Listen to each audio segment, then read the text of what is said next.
So actually, in our sanctuary, you can't see it virtually, we don't have a camera on it, but in our window on the east side of the sanctuary, we have the depiction of the road to Emmaus. We have Cleopas and the other disciple and Jesus above them with bread and wine on the table. It's a pretty cool Eucharistic image, as one of the ways that Jesus presents himself to them is in the Eucharist, in the breaking of the bread. But before we got to that point, the disciples were unable to recognize Jesus. Very similarly to how Mary Magdalene was unable to recognize Jesus in John's Gospel that we heard on Easter Sunday. Mary Magdalene thought Jesus was the gardener. She couldn't recognize him at all. So what do they have in common here that's preventing their eyes from seeing Jesus directly in front of them? I think, obviously, they're very distraught. They're depressed. They're very desolate because they believe Jesus is dead, right? I mean, Mary Magdalene asks Jesus, thinking he's the gardener. She says, "Where have you brought him? Tell me and I'll go get him." Right? So Mary fully believes that Jesus is dead and they took his body and stole it and brought it somewhere else. These two disciples, which is something interesting in the gospel, when they start telling Jesus about himself, they don't refer to him as the Christ. They call him Jesus the Nazarene. So no longer do they think that he's something greater than a man. Now he's just a man because he died like every other man, and for what they think has stayed dead. And so they're very desolate, they're depressed, they're in this distraught state of mind, and that's what prevents them from being able to see Jesus clearly. In the midst of this pandemic, in our lockdown state, I'm sure many of us, I know myself, at some point have felt distraught, desolate, maybe even depressed, knowing that we can't go and see our families, we can't enjoy the things that we may normally enjoy, we can't spend as much time in groups, we can't spend any time in groups, but even if we try to do that, we can't really do that, and it just makes us feel isolated and alone, and the people that we're stuck at home with by now, 40 days in, are probably getting on our nerves a bit. And so we can feel these similar feelings. And it's not just now in the pandemic. We have these feelings throughout our whole life. From different types of suffering and feeling isolated and alone. This isn't just a pandemic phenomenon. This is something that happens at many points throughout our life.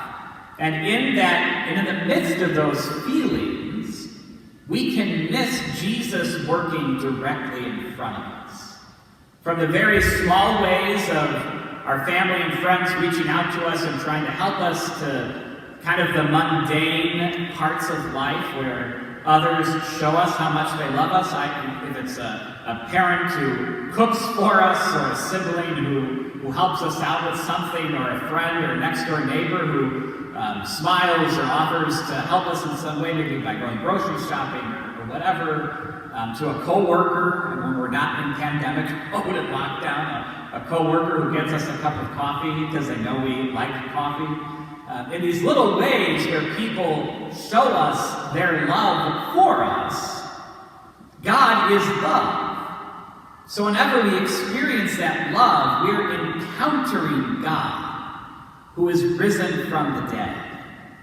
Jesus is very much present in all of those moments, those small, mundane moments, and then obviously in the much bigger ones, right, where we feel God's presence in our prayer, or we hear something from the scriptures or in a song or something, right, that we can say like, oh, that's like a God moment or something, or we see some beautiful scenery like the Grand Canyon or some great forest of God's creation, right? And we just kind of feel God's presence. And those are more obvious, but it's the mundane moments that we really experience God the most often, but we might be prevented from seeing him depending on the state of our heart and the state of our own soul.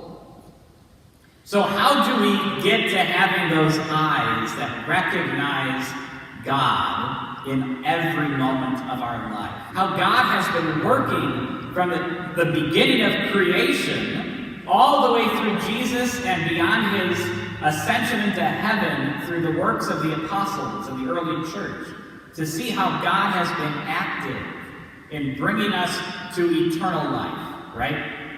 So to pray with the scriptures every day. Yesterday we celebrated the feast of St. Mark, who's the shortest gospel and the easiest to read. So start there. If you go back in older bulletins and stuff, I have a whole little Bible game plan, right? Go there and begin to read the scriptures and encounter the Holy Trinity in the scriptures that we have. Then second, in the breaking of the bread. Okay, so yeah, most of us might be receiving the Eucharist spiritually in that spiritual communion via live stream masses or watching it on television or wherever you're getting your daily dose of spiritual communion. But watching the Mass on these screens is still interacting with the risen Jesus, just as you feel like we're interacting now as I'm trying to preach to you and to bring the Spirit to you through this means, right? You'll still encounter Jesus in the same way. You'll see him on screen as we do the Eucharistic prayer and as I lift up his body and his blood and show them to us, right? We're able to see the risen Jesus here in the Eucharist, where he's fully present, body, blood, soul, and divinity. And so I encourage you, if you haven't been participating in daily Mass, that this is the best time to get into the routine of daily Mass, because you can either watch it live with us, as we do it here in our chapel at 2:15 in the afternoon, but it stays on YouTube as a recording forever, or until we delete it, right? And I haven't deleted any of them yet. So you can watch daily Mass anytime and participate in the breaking of the bread, where bread and wine become the risen body, blood, soul, and divinity of Jesus Christ, and to interact with him. To take part in our holy hours that we have, where there's the shrine of Maximilian Kolbe at Marytown. They have perpetual adoration live stream 24/7. I mean, to even just have adoration on your computer, to adore Jesus there. He's just as alive in the live stream as I'm alive to you now, right? And so to have that same encounter with the Eucharist, because it's the Eucharist and the Scriptures that will continue to reveal Christ and how he's working in our daily lives. And it's then that we're able, with confidence, to go out and proclaim the good news that Jesus Christ is risen from the dead. Just as Peter did in our first reading. Peter said Jesus is not like David. As great as David is dead. And we have this tomb where we can go visit him and pray for him and be grateful for what he did for the kingdom of Israel. Just as we can do that for all the great political and religious leaders throughout world history, from Martin Luther King to Abraham Lincoln to whoever you like. We can go to their tomb and pray for them, but they're dead. Jesus Christ is God. He is risen from the dead.